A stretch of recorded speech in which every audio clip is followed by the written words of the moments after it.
how does it feel when you're winning and then you discover you got monsters?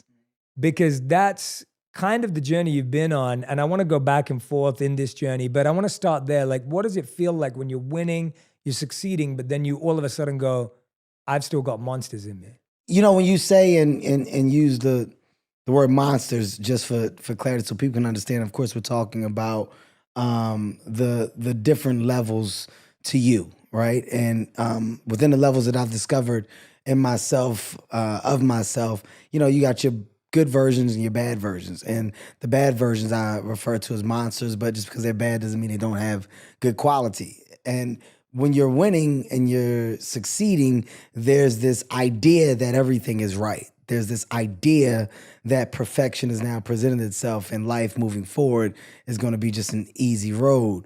And it's not until you're in that position where you expect perfection and you think that you start to see the true problems and flaws really present themselves. And, you know, my monsters have been masked and disguised in various different ways, but I've been able to pinpoint them throughout the years because some of those monsters grew, got stronger, developed. You're talking about the world of an ego, the idea of who you think you are versus what you are, or the idea of expectations and needs as to what you feel you need and what you have to have. That's a monster that's feeding that, right? That engine of, well, now that I'm making money, this is what I should have. This is how I should look. This is how I'm supposed to be. That's a monster that you're feeding because ultimately you're buying in to something that you're creating. You're enhancing this world of thought. And it's not till you sit down and you take a breather and you start to really figure out the true definition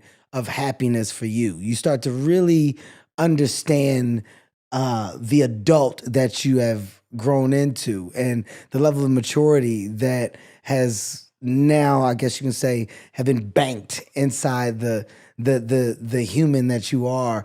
You're banking so much over the years, and ultimately you're shaping and molding yourself into this grounded, hopefully this grounded individual that you're proud to look at in the mirror at the end of the day. I had to get to a place to where I was looking in the mirror and I was proud of what I was looking at, and I was okay with checking myself. I was okay with pointing out my flaws. I was okay with knowing what I do well and what I do wrong. And at the end of the day, there's no consequence to always improving. There's no consequence to growing. You're in a time now where people almost frown upon the world of growth. I embrace that. I embrace the world of correction. So the monsters and the world of how to tame them came from me understanding the different levels of monsters that have presented themselves to me over the years, and me getting them to a point to where I put them in a place where I can control them. They're still there. They can rear their heads, but I can say, sit down. That's not necessary. That's not needed.